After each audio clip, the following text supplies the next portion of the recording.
In this lesson, you will learn about the types of electric circuits and examine how a closed electric circuit works. At the end of this lesson, you will be able to illustrate the working of an electric circuit, identify the significance of circuit diagram, define the types of electric circuits, calculate the equivalent resistance in series circuits, and calculate the equivalent resistance in parallel circuits.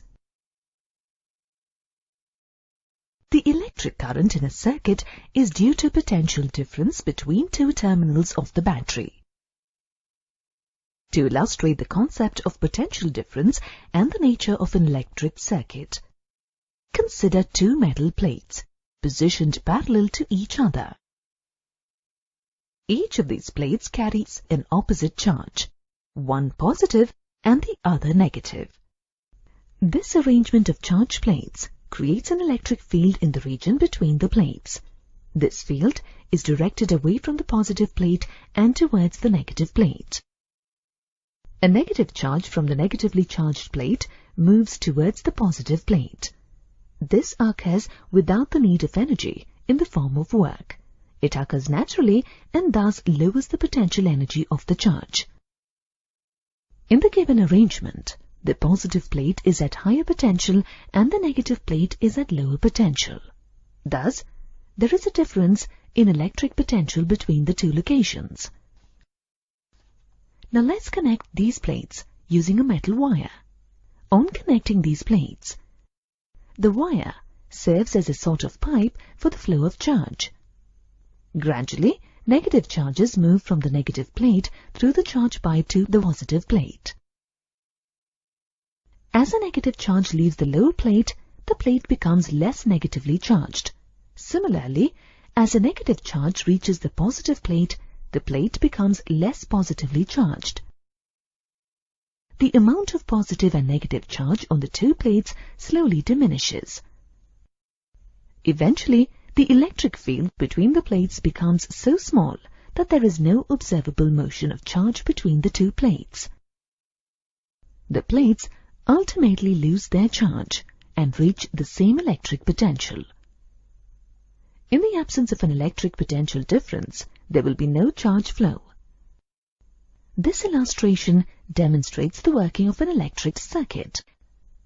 For a true circuit, charge must flow continuously through a complete loop, returning to its original position and cycling through again. The necessity for a complete loop in a circuit can be demonstrated through an example. If you take a battery pack, that is, a collection of cells, a light bulb, and some connecting wires, and make a circuit, the bulb lights up. However, when you disconnect the wires, the bulb does not light up.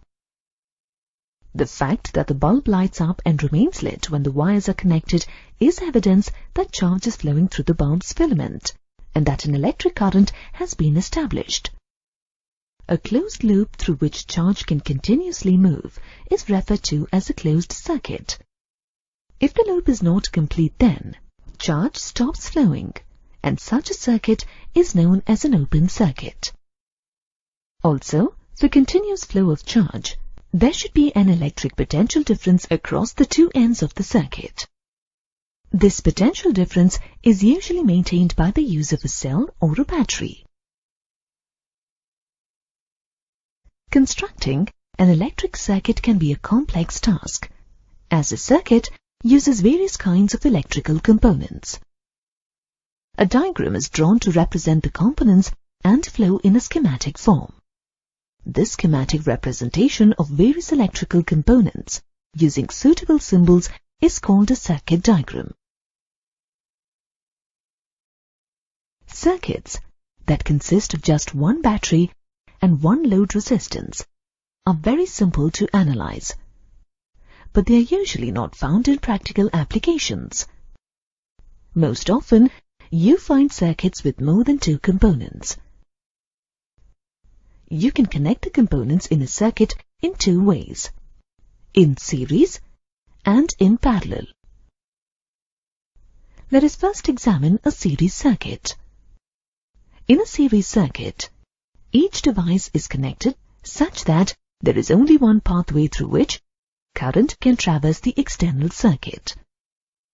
Each charge traversing the loop of the external circuit passes through each resistor consecutively.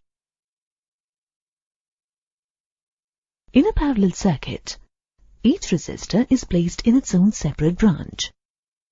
The presence of branch lines provides multiple pathways for a current to traverse the external circuit. On arriving at the branching location or node, a charge selects the branch on which it will travel back to the low potential terminal. Thus, each charge passing through the loop of the external circuit passes through a single branch. Consider the series circuit shown in the figure.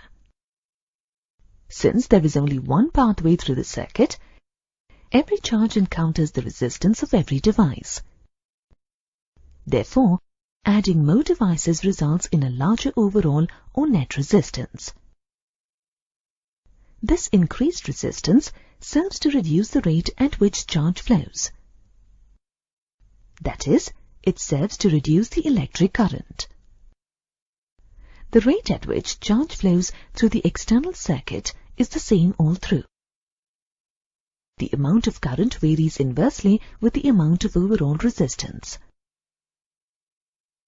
There is a clear relationship between the resistance of the individual resistors and the overall resistance of the circuit. As far as the battery supplying the charge is concerned, the presence of three resistors R1, R2 and R3 in series is equivalent to having a single resistance equal to R1 plus R2 plus R3 in the circuit. The equivalent resistance of a circuit is the amount of resistance that a single resistor would need in order to equal the overall effect of the collection of resistors in the circuit. For series circuits, the mathematical formula for computing the equivalent resistance R equivalent is equal to R1 plus R2 plus R3. The current in a series circuit is equal at all points. Charge does not pile up and begin to accumulate at any given location. Therefore, the current at one location is never more than that at other locations. Similarly, charge is not used by resistors.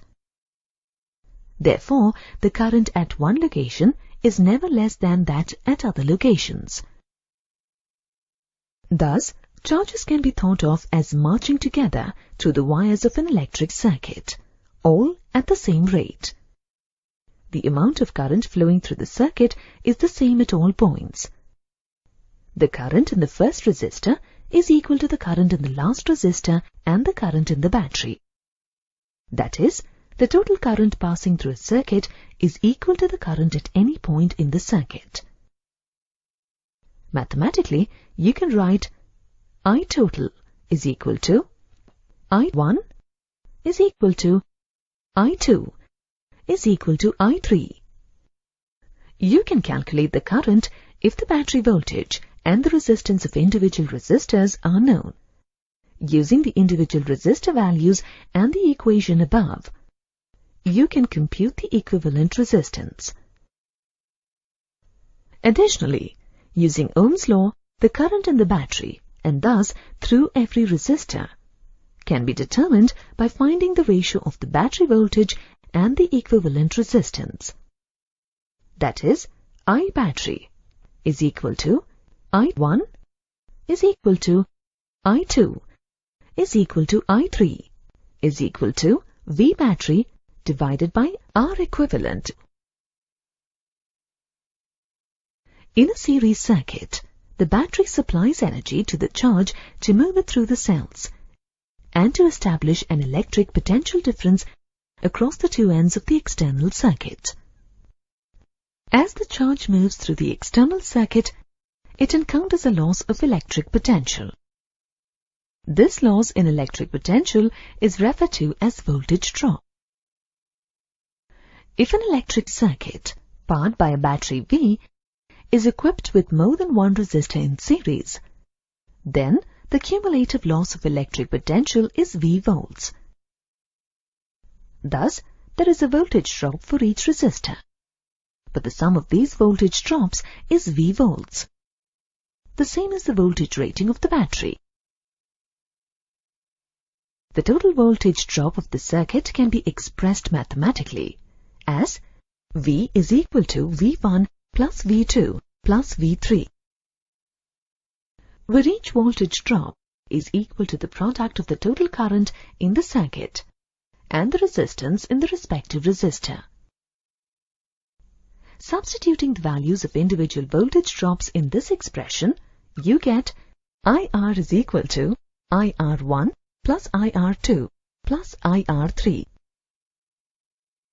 By solving this expression, you get the equivalent resistance of cells is series circuits, R as the sum of resistances of each resistor in the circuit. Hence, R is equal to R1 plus R2 plus R3. In a parallel circuit, there are multiple pathways by which current can flow.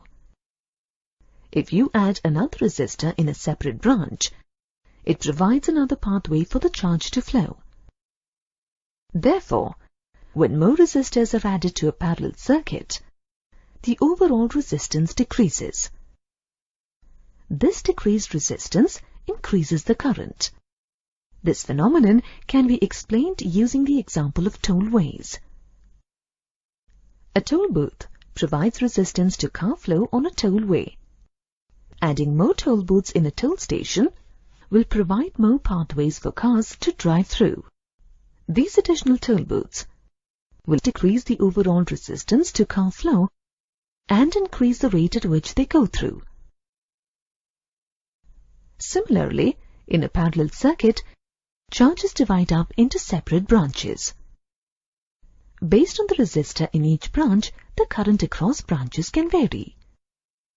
Nonetheless, when taken as a whole, the total amount of current in all the branches is equal to the amount of current at locations outside the branches.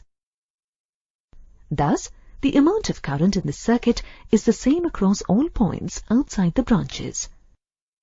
However, it is split over multiple pathways. This principle can be represented as I total is equal to I1 plus I2 plus I3, where I total is the total amount of current outside the branches and in the battery, and I1, I2 and I3 represent the current in the individual branches in the circuit. In a parallel circuit, a charge does not pass through every resistor. Rather, it passes through a single resistor. Thus, the entire voltage drop across that resistor must match the battery voltage. It doesn't matter whether a charge passes through resistor 1, resistor 2, or resistor 3. The voltage drop across that resistor must equal the voltage of the battery. Put in equation form, this principle is expressed as V is equal to V1 is equal to V2 is equal to V3. Let the equivalent resistance be R. As you saw earlier in series circuits, you can calculate the amount of current flowing through each resistor as the ratio of the voltage drop across that resistor to the resistance of that resistor. Substituting the values of I1, I2 and I3 in I total is equal to I1 plus I2 plus I3, you get V divided by R is equal to V divided by R1 plus V divided by R2 plus V divided by R3. This gives you 1 divided by R is equal to 1 divided by R1 plus 1 divided by R2 plus 1 divided by R3.